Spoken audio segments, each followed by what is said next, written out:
Hi అండి, నమస్తే. నేను మీ సింధుని. Welcome back to our channel fashion by Sindhu. ఇవాల్టి వీడియోలో బ్రేక్ఫాస్ట్ రెసిపీస్లోకి ఎంతో డెలిషియస్గా ఉండే ఒక చట్నీ రెసిపీని చూపించబోతున్నాను. లేట్ చేయకుండా రెసిపీ డీటెయిల్స్లోకి వెళ్ళిపోదాం. రెసిపీ ప్రిపరేషన్లో ఫస్ట్ స్టవ్ మీద ఒక పాన్ పెట్టుకోండి. పాన్లోకి 2 టేబుల్ స్పూన్స్ వరకు ఆయిల్ అనేది పోసుకోండి.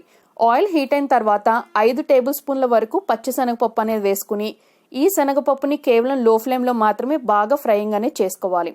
మనకి చట్నీ టేస్ట్ మొత్తం కూడా శనగపప్పుని ఎంత బాగా ఫ్రైయింగ్ చేసుకున్నాం అనే దాని మీదే డిపెండ్ అయి ఉంటుంది. సో ఈ పాయింట్ని ఖచ్చితంగా గుర్తుంచుకోండి. శనగపప్పు మీడియం ఆరల్స్ హై ఫ్లేమ్లో పెట్టేస్తే త్వరగా మాడిపోతాయి. కాబట్టి కేవలం లో ఫ్లేమ్లోనే అవి మంచి గోల్డెన్ బ్రౌన్ కలర్ టర్న్ అయ్యే వరకు కుక్ చేసుకోండి. ఈ శనగపప్పు 30 to 40% కుక్ అయిపోయిన తర్వాత మీ టేస్ట్కి తగినట్టుగా ఎండుమిర్చి అనేది తీసుకోండి.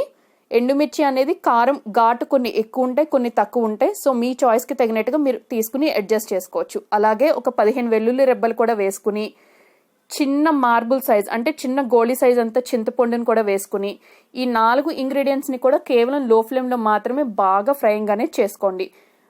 బాగా డార్క్ బ్రౌన్ కలర్ రావాల్సిన అవసరం లేదు. లైట్ గోల్డెన్ బ్రౌన్ కలర్ వచ్చింది అని అనుకున్న స్టేజ్ వరకు ఫ్రైయింగ్ చేసుకున్న తర్వాత 3 నుంచి 4 టేబుల్ స్పూన్ల వరకు పచ్చి కొబ్బరి తురుము వేసుకోండి.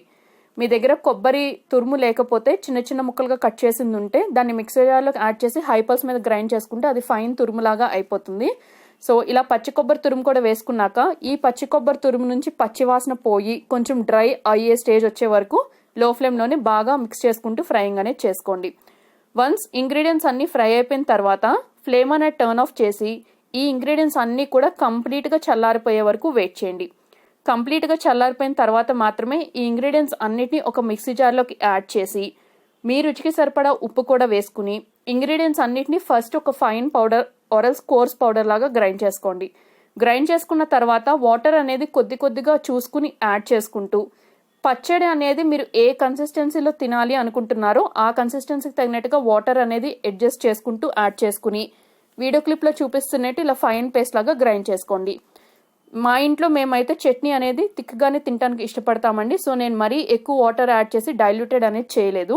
సో మీ చాయిస్కి తగినట్టుగా మీరు కన్సిస్టెన్సీ అనేది అడ్జస్ట్ చేసుకోవచ్చు.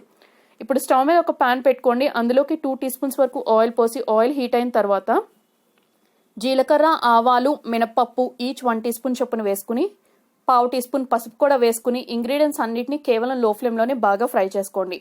పోపులో నేను శనగపప్పు వేయలేదు, కావాలంటే మీరు యాడ్ చేసుకోవచ్చు.